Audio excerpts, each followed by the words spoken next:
So today's adventure was going to be a long one, but it gives me a good opportunity to test out the new mountain bike and hopefully bag a couple of Monroes on the way.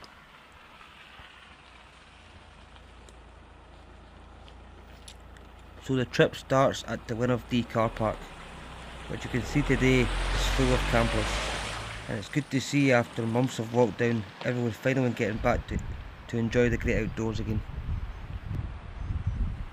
So the hills I'm doing today take you into the very heart of the Cairngorms National Park. The walk starts by going back to the main road of the car park and heading for the sign that says Rights of Way to Aviemore by Glendy.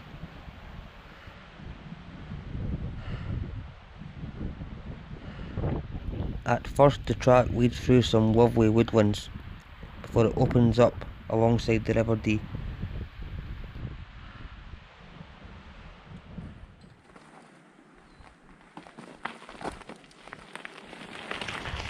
Follow this track for around 5 kilometres or so until you reach the White Bridge.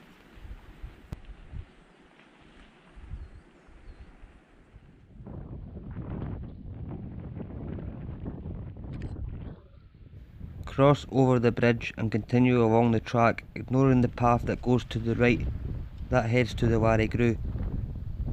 Eventually you will reach a building with no door and boarded up windows.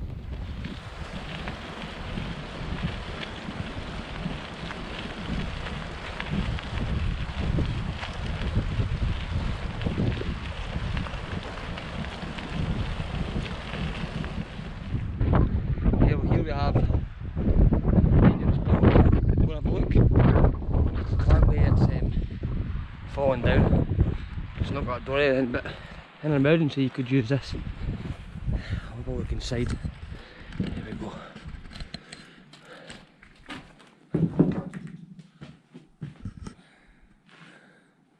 See that it's fallen to bits.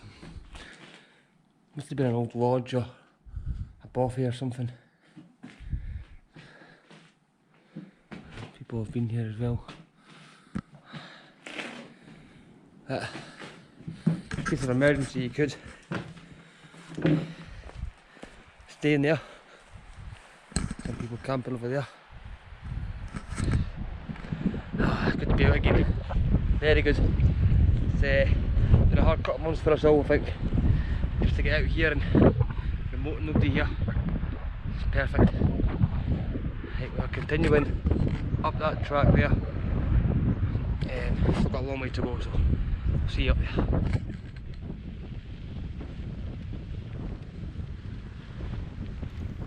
The track continues for a few kilometres, passing through a couple of gates on the way. Don't underestimate how long this hike is. You really are heading to a deep remote area of the Cairngorms.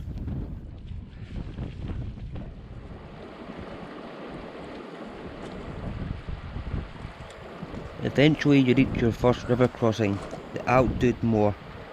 I'll spell that for you here. Wasn't too bad today, but this could be impossible to cross in spate.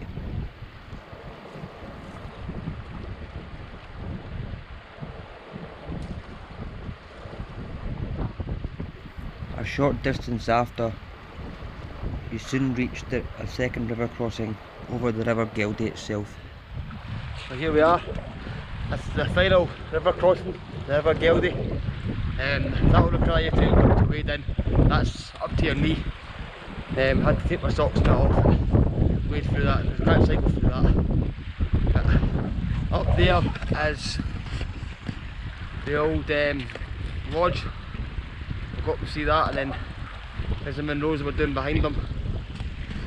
We really are out in the middle of nowhere here.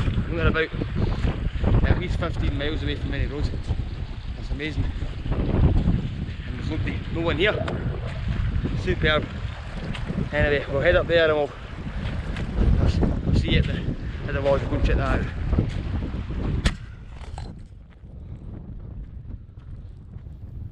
After stashing the bike at the lodge, I headed along the very well maintained Stalker's Path, which goes on for a lot longer than shown on most OS maps.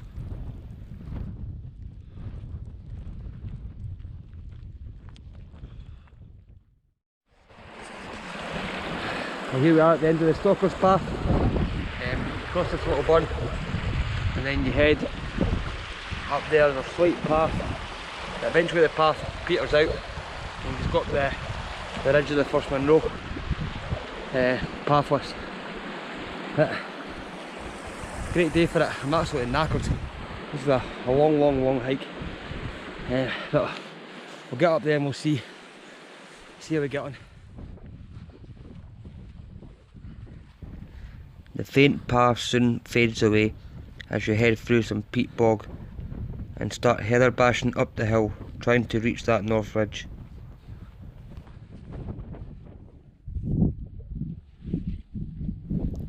As you gain height, views start to open up to the high cairngorms, Berwick and Ben MacDory in the background. What a place to be.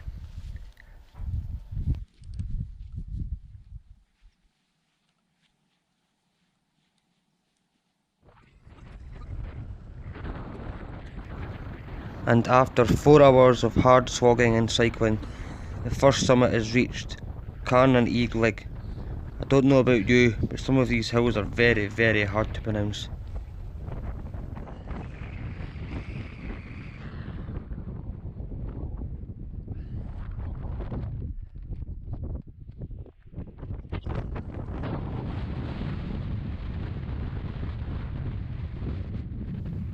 Now time to follow the faint path southeast, heading for the Biwak marked 704 metres on most OS maps.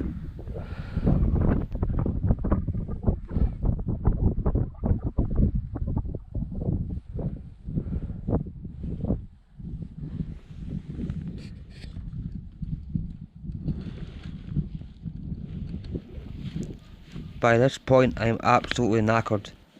This was my first time back on a bike in years, and my legs were completely shot.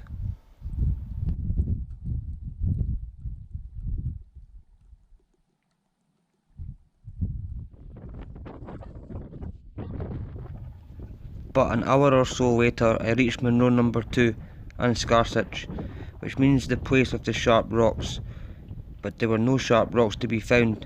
To be honest, it should be called Big Rounded Heathery Hill, but each to their own.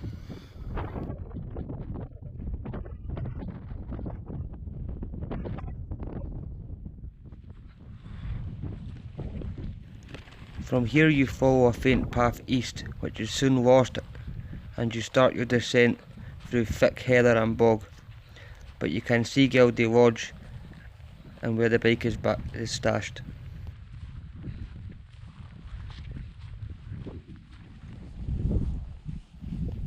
At last you reach Gildea Lodge back to your bike. Now it's just time for the long cycle back along the track to the car park. Thanks once again for watching, and hope we'll see you again soon on another adventure in the hills.